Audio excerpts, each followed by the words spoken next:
Hi guys, been a while. We're back with one more race analysis. Hi Joel, how are you? I'm good. Been a while because there haven't been any races, but now we've got one of many to come. Starting off with the BBCh Nandi EPIC for 2022. Last one was in 2020, my first ever race. For people who don't know Nandi EPIC, the reason why this race is celebrated is because it's one of the only races in India that ends up on a climb, 7.3 kilometer at 5% gradient, and this happens after approximately 100 kilometers this year of rolling terrain on the open highway.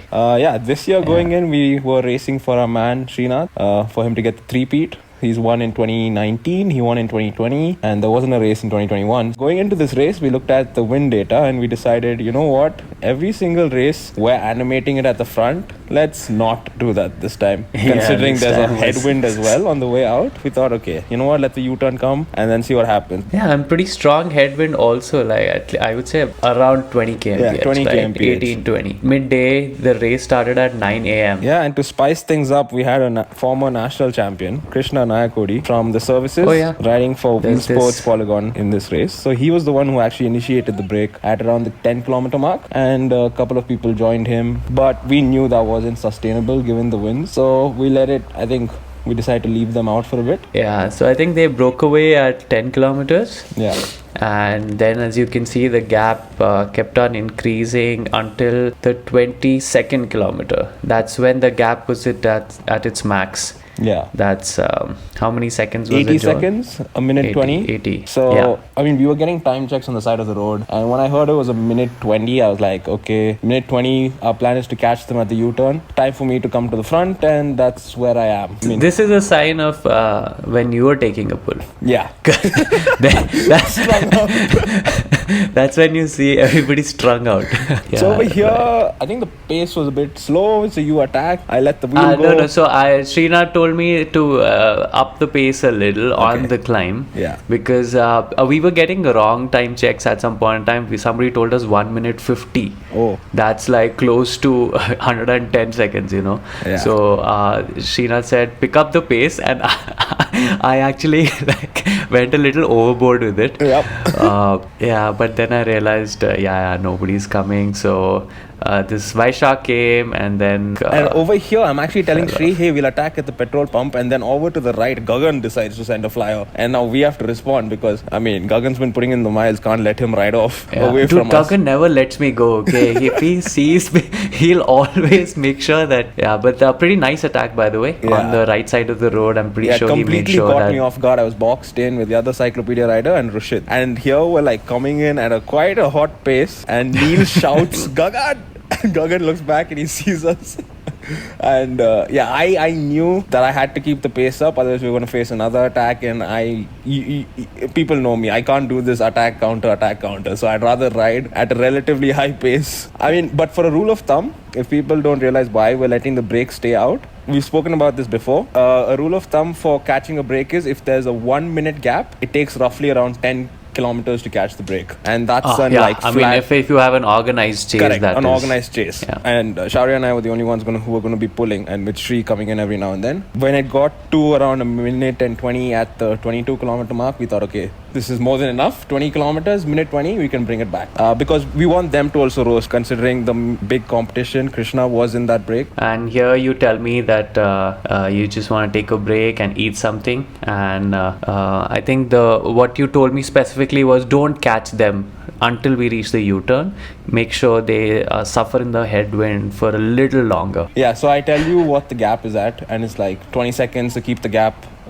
Because we don't want to catch them too soon and then be susceptible to another counter attack. So up until we got towards the U-turn, we kept that gap, and then as we were nearing the U-turn, I decided to launch and create the race-winning break, which I didn't make. So the organizers told us that the road is a little patchy at the U-turn, but we didn't know how patchy, and that turned out to be... Yeah, there were more holes than there were road. Yeah, I dropped a chain. Well, I'm just happy nobody crashed. Sreenath's Di2 went into crash mode. Right. Yeah, that's the highlight of the fucking race, dude. I mean, we know the man's been climbing Kalati at 50-60 RPM, but you can just see him grinding away. And the front group is, I think, around 10 riders now. Yeah, dude, I was like, so at this point in time, I'm looking at him and I'm like, okay, maybe he just like loves to ride at low cadence. But then I go up to him and I want to have a chat with him. This is a support vehicle right in the back. And this is that long climb. I think this climb goes on for about 3.5 kilometers. No, not that long, dude. I think one. No, I mean, like if you merge all the 3 climbs together. Oh, yeah. Yeah, so there is no reason for him to be on his biggest, what was it, 5211? Yeah. Like, why is he on 5211 on a climb? It makes no sense. Right. But so I go up to him and I'm like, Shri, what happened? And he's like, I need a bike. I'm like, okay, it took me some time to process this. Already I'm at like my threshold. So I'm like, okay, so what, you need a motorbike? What bike? Then he told me his gears aren't shifting. Right. Yeah. And at this point in time, I'm like, okay, so the good thing about this is now we enter a downhill, so he can actually ride at 52.11, which he probably rode for half of this race at. He goes up to the car and then he tells them, I need a bike, right? So at this point in time, I offered him my bike because I think we're roughly the same size of frames, but we have different shoes and different cleats. So that's another issue, and that was not going to happen. So at this point in time, the support car kept telling us, Joel's coming, slow down. But the problem with slowing down was then that Sreenath would have had a problem, especially when he didn't have a spare bike ready at that point of time. I mean, here it's like more evident as to, like, look at Krishna and Gagan's cadence versus Sreenath's. Yeah, it's just like for every one pedal stroke of his, they're doing 3. Right. So at this point in time, what Shri told me was he wants to create a separation so that he can get a spare bike. Like Anu was in the support car and they somehow coordinated. Ankush had decided not to finish the race and his bike was free. Like, just for some context, there's a segment on Strava for, I think there's 14 kilometers that is like basically it averages to be a climb right after the U-turn. Right. I was trying to chase you back and I was looking at my power and I was doing 330, 340. I'm like, who on earth is in the front riding this hard? Because it makes no sense. And I kept trying to relate to the guys because I had no idea Sreenath's bike had an issue. Right. So I was like, you guys are dropping me. You're not dropping anyone else. You're dropping me. Yeah, so around this point of time, so I'm on Sreenath's wheel. To create the separation, I just start letting his wheel go. That's where he creates a separation. Yeah, right here. So that's me trying hard, but I don't catch onto him. But you see that truck right next to me, right? That's where one of the riders decides to... Oh, I can zoom in on this and... there's some naughty business happening there, huh? So Sreenath's on the left-hand side, right? He's already created the gap.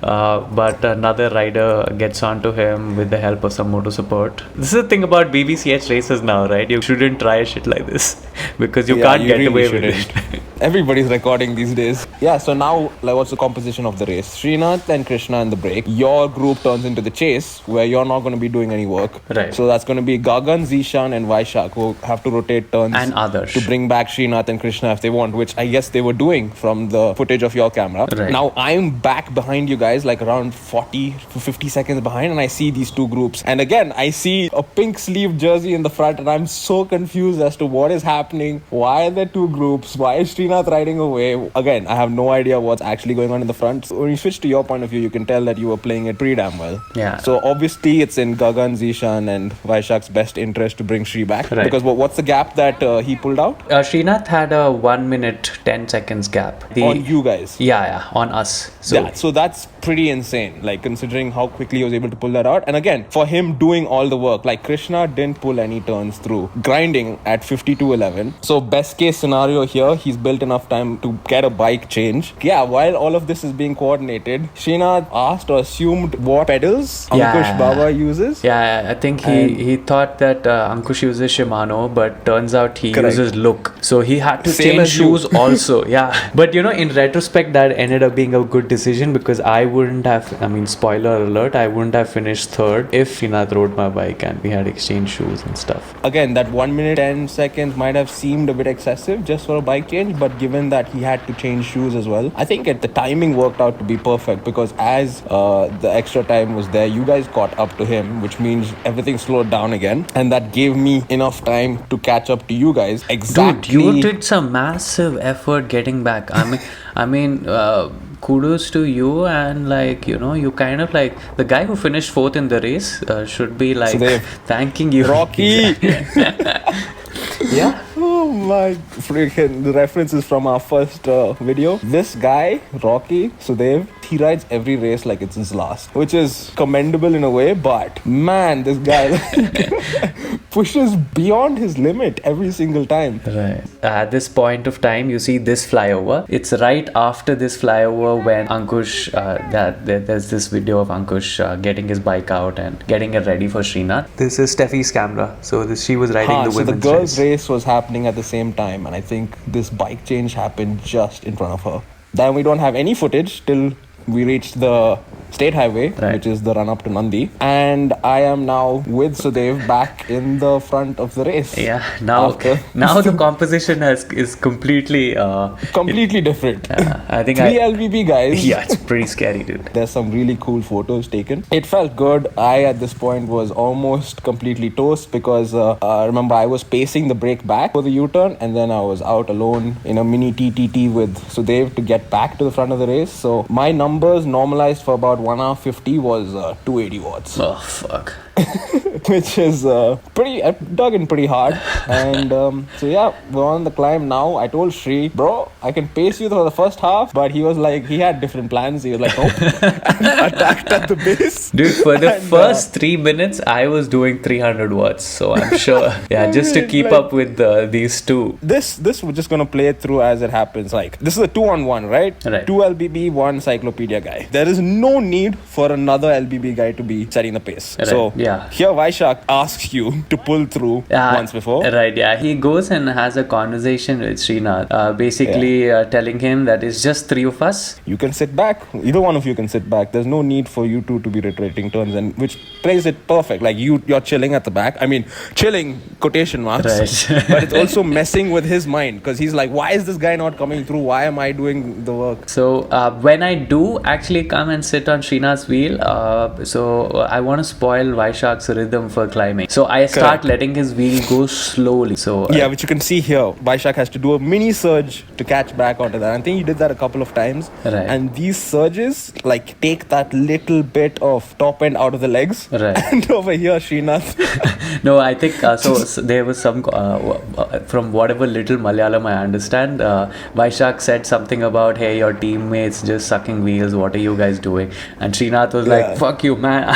He went on an attack. Yeah, and then this is where, like, you know, I think we're closing in on, let's like refresh what just happened. He's had a bike change. He's been riding on his hardest gears for about half the race. He's not comfortable on this new bike. So, I mean, for him to still be setting the pace, it's like a bit much. Yeah. And I mean, there's not much footage of the rest of the climb, but run it how it happened in your eyes. So what I do is at the second downhill segment on the Nandi climb, I do one last attack from third wheel. So Vyshak chases that back, and the moment we hit the steeper sections, these two fly off, and by this time I get a time check that the guy behind me is close to 2 minutes behind. So at this point in time I'm toast, and it's Vyshak and Sreenath who ride together until the 38 turn. At the last turn, Sreenath puts in one last dig and creates separation, and gets his third win. I mean, the good thing to learn is like when things go wrong, because there's so many variables. You come up with a plan and anything can go wrong during a race, but you need to come up with quick solutions to those during the race, especially when you're at your threshold. So guys, thank you for watching. Like, subscribe, and catch you on the next video. Ciao.